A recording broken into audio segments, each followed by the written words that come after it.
Bom dia, gente. Tudo bom com vocês? Tio Tom falando aqui. Hoje eu trago para vocês um pouco de técnicas de estudo. Vocês já ouviram falar em mapas mentais? Tem ideia do que seja um mapa mental? Ou você nunca passou por um mapa mental na sua vida?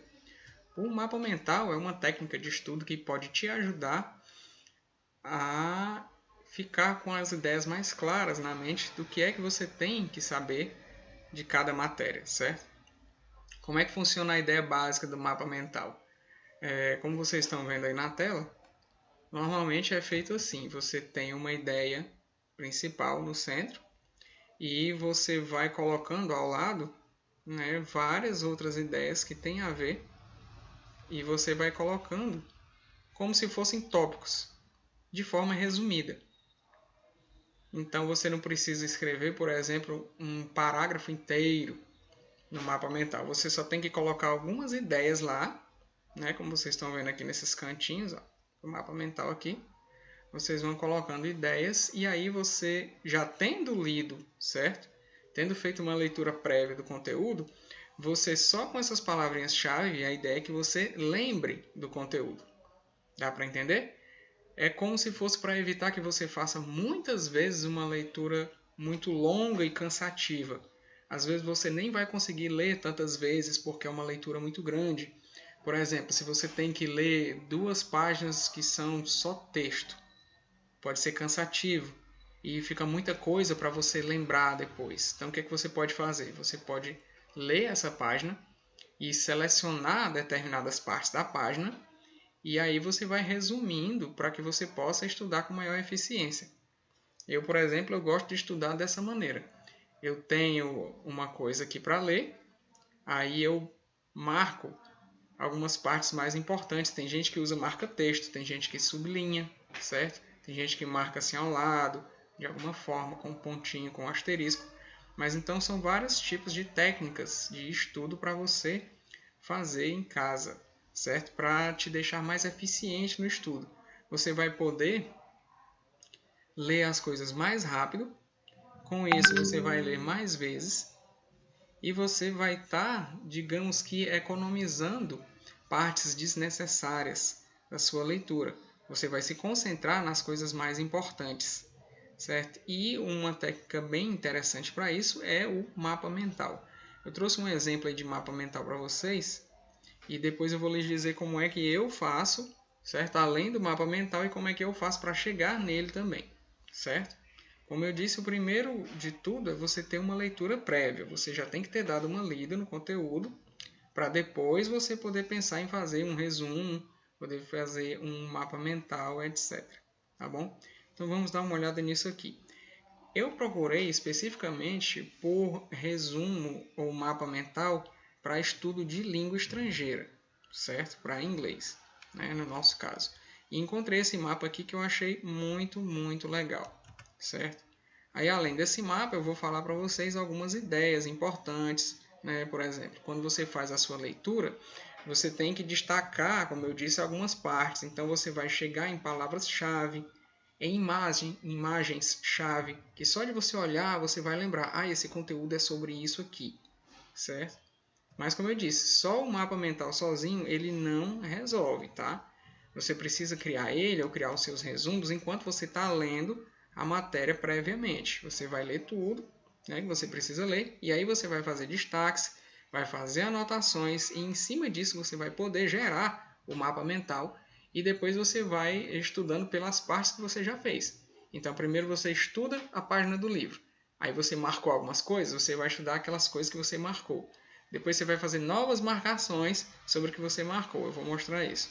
E no fim você vai chegar no mapa mental, certo? Só que para você entender o mapa mental, para ser possível você só olhar tópicos e ideias pequenas, palavras-chave e lembrar do conteúdo, você tem que ter lido o conteúdo previamente. Não dá para ser só o mapa mental, certo? Ele é uma consequência do que você vai fazer antes do estudo prévio, onde você vai ver palavras de uso mais comum, as frases que você vê mais que tem a ver com aquele conteúdo, né? E você vai colocar lá no seu mapinha, certo? Então vamos dar uma olhada aqui, ó. Essa imagem, como vocês estão vendo, tem vários detalhes, né? Deixa eu aumentar ela aqui para nós, para ficar melhor o que eu estou querendo dizer. Então, esse mapa mental aqui, ele se baseia em quê? Em você aprender palavras, certo? Do inglês que são parecidas com as palavras do português.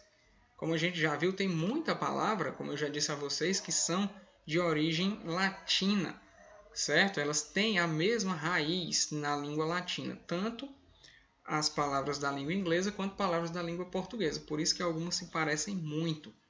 E isso se aplica em inúmeros casos. E se é aplicado a inúmeros casos, você pode usar isso para a sua vantagem. Então vamos dar uma olhada nisso aqui.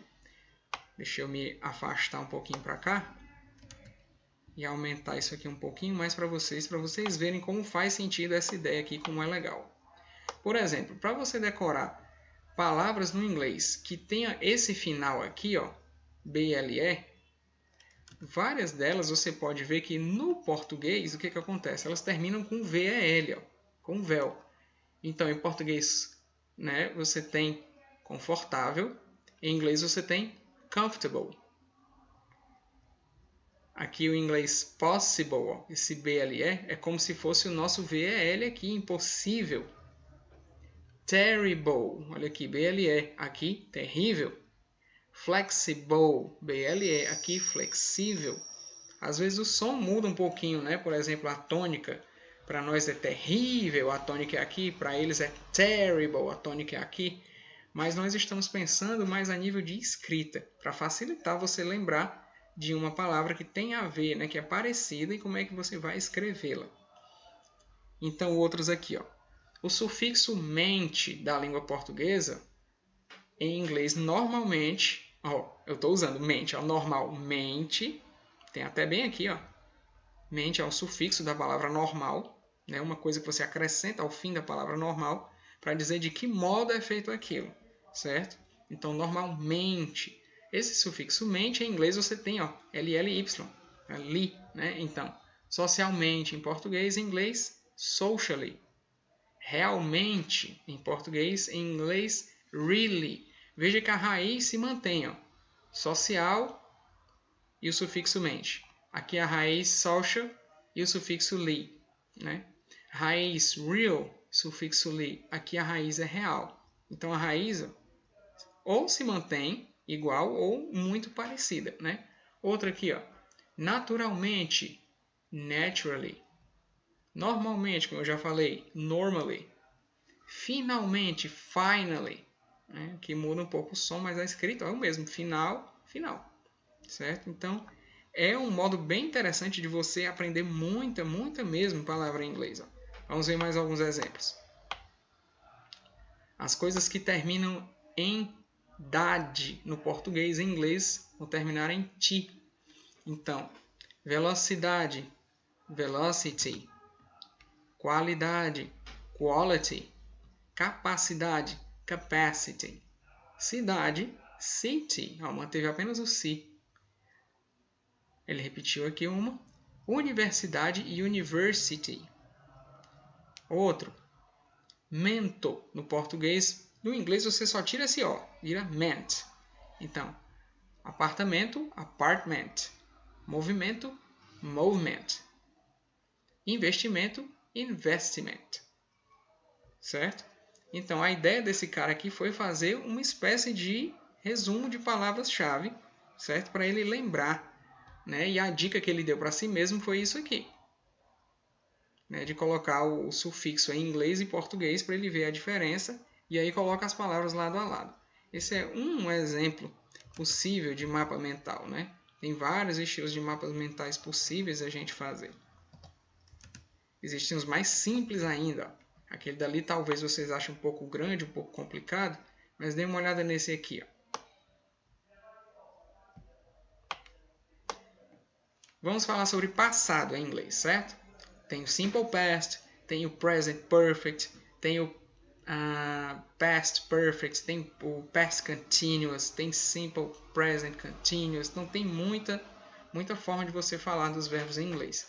Pensando especificamente em eventos passados, né? Então vamos ver aqui, ó. Narrate past events. Então, narrar eventos passados. Aí ele fala aqui sobre os dois tipos de verbos que existem, né? Regulares e irregulares. Como é que eu diferencio um do outro? O assunto principal, a ideia principal, de onde deve partir o mapa mental, o resumo é essa aqui: narrar eventos passados. Então, regular verbs, qual é a dica para os verbos regulares? No passado você adiciona ed, é a regra geral.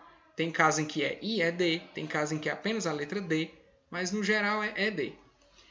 Isso os verbos regulares, tá? Então, uma regularidade, uma coisa que sempre acontece. Já falei disso para vocês. Então, o final ed é um final que se repete no passado. Regular. Irregular, o que acontece aqui? Ó? They change, eles mudam no passado, né? Então, ele dá exemplos aqui dos dois. Ó. Você vê, exemplo no passado com ed, played, passado regular, e exemplo no passado irregular, saw. O played é o passado do verbo play, que é jogar ou brincar, e o saw é o passado do verbo see, que é o verbo ver. Ok?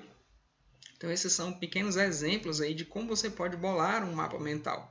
Aí, como eu disse, além do mapa mental, eu também uso um esquema de resumo, que é para chegar nele. Então, eu vou mostrar isso para vocês agora.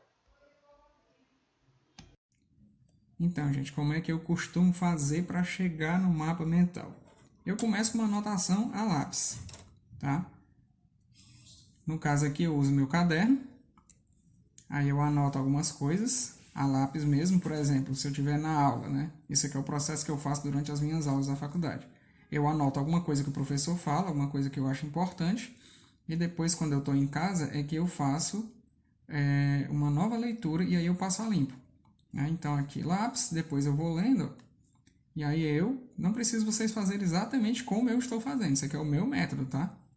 Eu escrevo de novo de caneta, aí eu procuro fazer às vezes uma letra melhor e tudo, e separo por cores para ficar mais fácil. Por exemplo, um assunto que é mais importante eu coloco em vermelho. Aí o tópico do assunto eu coloco em preto. Aí o assunto mesmo eu coloco em azul, certo? Com isso aqui eu estou fazendo uma segunda leitura, certo? A primeira foi a leitura do lápis, que é para eu poder passar a limpo.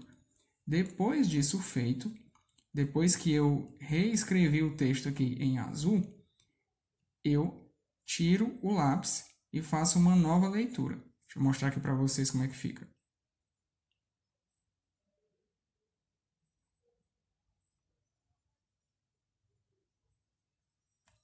Então, apaguei aqui, né, a parte que estava de lápis, e aí ficou até melhor para ler. Então, eu já tinha lido uma vez com lápis, aí leio de novo agora só com a caneta azul. Aí, o que eu vou fazer? Eu vou sublinhar dessas partes o que eu acho mais importante. Que é para da próxima vez que eu for ler, eu não precisar ler tudo isso. Eu já vou ler menos, eu vou ler só o que eu sublinhei. Deixa eu mostrar aqui. Então, li a parte azul, aí o que eu fiz? Eu peguei as canetinhas azul e preta e fui sublinhando. Aqui a letra é preta, eu sublinhei de azul. Aqui onde a letra azul, eu sublinhei de preto. Então, eu já não vou ler todas essas palavras. As palavras que não estão sublinhadas não serão lidas, eu vou pular. Aqui, por exemplo, diz procedimentos de ensino, função dos procedimentos, ensino, aprendizagem. Eu não vou ler tudo isso. Eu vou ler procedimentos de ensino, função, facilitar a construção do conhecimento do aluno. E depois eu vou ler só as sublinhadas aqui e depois eu vou resumir mais ainda. Vou mostrar para vocês. Resumir novamente. Estão vendo agora que tem vermelho? Agora eu só vou ler as partes em vermelho. Ensino, função, facilitar conhecimento aluno. Às vezes vai faltar um conectivo ou outro, mas dá para você entender. Facilitar conhecimento aluno, pela lógica, é o conhecimento do aluno, né? Método, procedimentos, aprendizagem, né? Os procedimentos da aprendizagem. Né? A ideia é que eu veja essas palavras-chave e só com elas, só a partir delas, eu me lembre do conteúdo. Então, são essas partezinhas selecionadas que estão aqui em vermelho que eu vou montar no mapa mental. Vou mostrar isso para vocês aqui.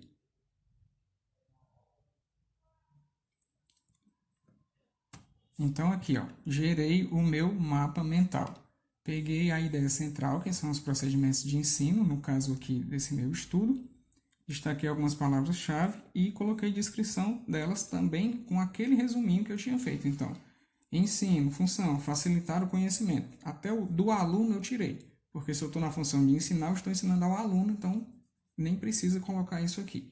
Método, procedimentos de aprendizagem. Aí eu posso me lembrar dos procedimentos, né, que eu já li previamente, como eu falei. Critérios, adequar as características e condições. Eu tenho que adequar cada estudo meu ao tipo de aluno, à série do aluno, por exemplo, e as características e condições. Por exemplo, existem condições da escola fazer um conteúdo em vídeo?